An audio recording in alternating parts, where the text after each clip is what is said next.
What's up? Welcome to part 5. It's probably going to be a short one this week because I'm waiting on a lot of parts and I don't really have a lot to do on the car at the moment. But the first thing I do have to do is fit some new drive shafts, hopefully. I purchased some big boy shafts a few months ago for the car and found out one of them was a E36 shaft and one of them was a 328 shaft, and they were never going to fit. So what I have done is picked up some E30 325 shafts, and they should fit because I've got the cups and everything there. Just need to put them into the diff. One thing is, these are a bit short compared to the standard shafts, so I might have to run a spacer, but I'm missing all the bolts for them at the moment, so I need to wait for them. But I can at least get the diff back in the car with the cups and see if these drive shafts fit. So, first things first, let's remove this. It should just pop out with a bit of persuasion from a lever bar, like that. So that is the old standard cup out. They don't fit the new drive shafts, which is fair enough. You know, I would never expect them to. And this is the new one. It should, with a bit of luck, just go straight in. Might have to get a hammer on that.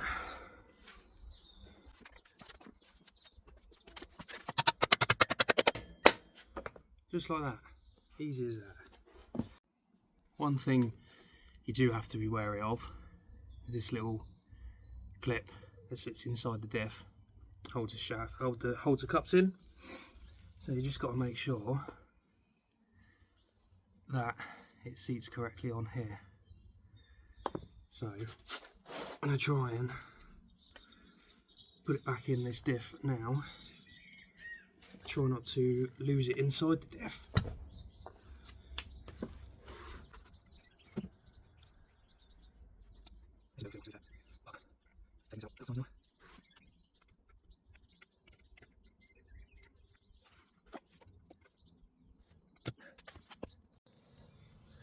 Just quickly, there you go. It just holds it in there like a little retaining clip. Right, fit the other one now.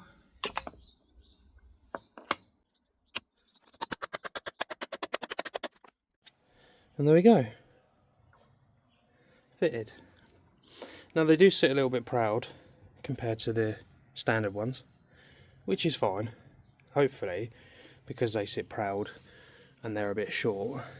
It should hold it in there nice and tight. Righty, diff is back in. Now I did film all of this, putting this back in, but there was far too much swearing going on whilst I was fitting it. I couldn't be bothered to edit it all out. I don't know what it is about these. I've fitted a few of these now, and I always seem to have issues putting them back in. Whether it's the top bolts here, or this bolt. I mean, it was this bolt this time. I had to chase the thread out and get it back in. But it's usually these top bolts, because if I zoom in there, you can see there is almost no room between the bottom of the chassis and the top of the bolt. It's just, I don't know why. Maybe it's just me. But I always have an issue putting these bloody diffs in.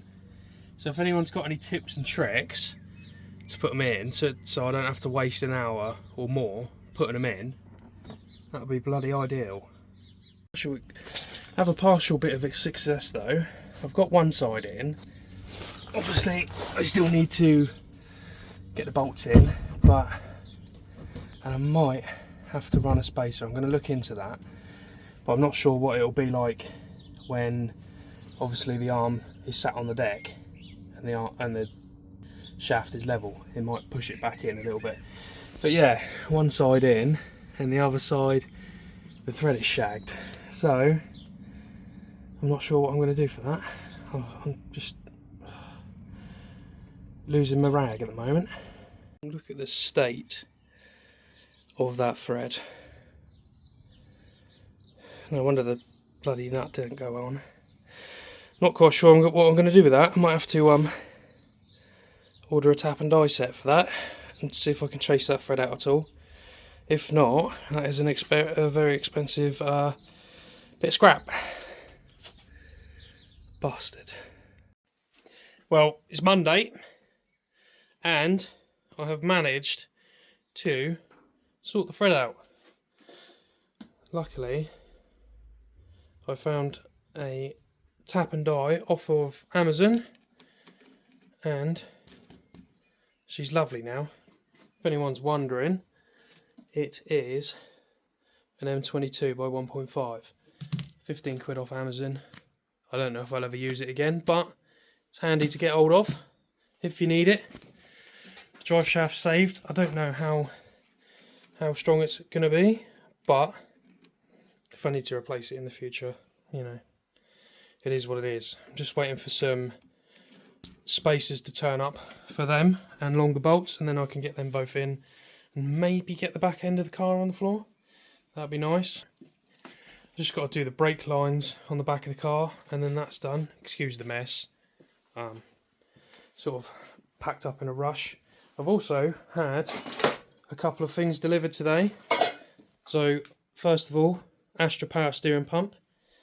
So I've gone for an electric pump because the VR6 one won't fit, because I've used the VR6 pump mount to make the engine mount, but putting this in the car means I can run that, well, I can put that anywhere I want really, probably be in the boot, but if I can squeeze it in the engine bay, it will go in the engine bay, because they are quite loud apparently. But yeah, I'll do a tutorial on that when it's ready to go in. I've also had an Ali Rad turn up.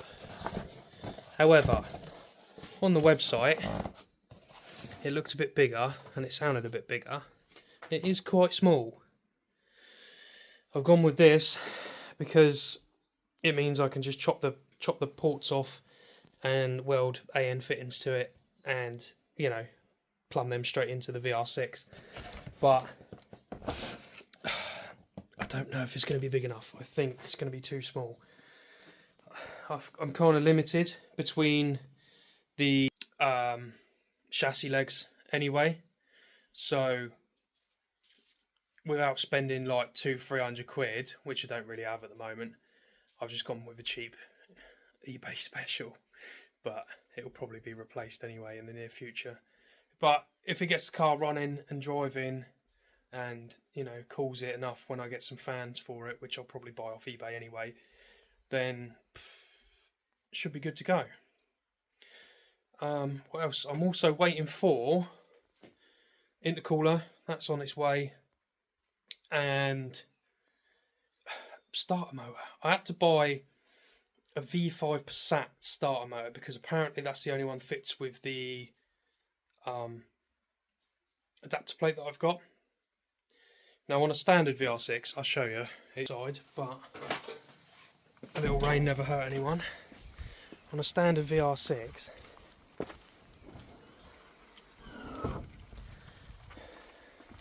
I believe the starter motor fits this side, whereas this adapter plate sits it down there. So I'm going to have to probably cut out a little bit of webbing on the block, which isn't too bad of an issue. But a V5 Passat starter motor should bolt straight in, apparently. Odd one, you know, that we don't get V5 Passats in the UK, so I have to wait for that to turn up. But I've been waiting for that for over a month. Hopefully it should be here middle of the week, end of the week, hopefully, fingers crossed. I suppose the next plan of attack for the car is, you know, obviously get the drive shafts in and mounted properly, get the back end on the floor, just so we've got a little bit more clearance in the bay, with it up a bit higher. But I think the next thing, see about fitting the alternator.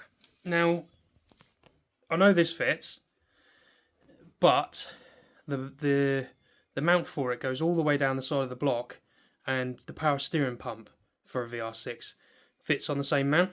So what I'm going to have to do, I've got the mount, what I'm going to have to do is just chop the mount so it holds the alternator, and then obviously clears the engine mount that we've made. But that should be going on this week as well. And we're starting to look at inlet. Now, excuse our crude drawings, obviously that's the ones from the sump, but the plan is, as it stands at the moment, is do sort of like a JDM intake, if that makes sense. So it would be like a big tube and then off the side so I can fit the throttle body. Now I don't know whether to go e-throttle, which, you know, would make throttle response and that stuff a lot more easy. It would make it a lot more responsive and that. But I think for ease, I think I'm just going to stick with standard, you know, cable throttle, just for now. If I want to upgrade to an e-throttle in the future, I can probably. I think, yeah, Kev's car, we done e-throttle on that, and it's fantastic. It's on the button. As soon as you touch the throttle, it revs up. It's fantastic. But I think for now, for ease, just so we can get the car running and driving, I think cable throttle will be the way to go. What we're also looking at in terms of inlet is to use the bottom half of the VR6 inlet manifold, mainly because it's already got the injector ports and everything in it already. So probably just going to do a plate with some holes, obviously, for the inlet, and then build something off of that. But for now, it's a bit of a sticking point because I can buy an inlet. I think like TA Technics or something do one, like a little alley inlet, but it probably won't clear the alternator or anything like that, so it would have to be custom anyway. But we're going to have to put our heads together and come up with a solution for that, because that is the main fabrication part that we actually need to do now, really. Obviously, exhaust manifold is tacked together. We're going to get that TIG welded, and then we can start looking at doing the wastegate and everything like that for it. I'm going to run an external wastegate but route it back into the exhaust, because it'll be too loud otherwise, and I'll probably struggle to get on certain tracks. But yeah, for now, things are moving forward. Got parts turning up. Whether they fit or not is another question, but you know, that's a question for another day. Before I end the video for this week, this is the alternator bracket. So alternator aircon, I might be wrong, power steering. Now I need to fit that down the side of the block. I'm just trying to eye it up. So alternator bolts here, and yeah, there, and there.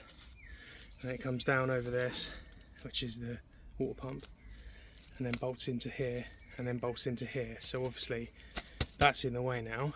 So just quickly, what I have done is chopped it off, because I don't need AC, I don't need power steering, because obviously the pump. So now we've got this. I'm going to tidy it up. I'm not going to leave it all sharp and jagged like that, but that then fits onto that just like that, and then I can hang the alternator off the side. Lovely. 5 minutes later, she looks like that. Yeah, it's not perfect, but it fits on the engine. It'll hang the alternator. That's all I needed to do. Yeah, one step closer. I think that'll be the end of this video. Like I said, it's going to be a short one because I am waiting for parts, although, you know, I am getting parts turning up. There's still more parts that need ordering. Thanks for watching. If you stuck with me so far, I'm much appreciated. I will see you in part 6.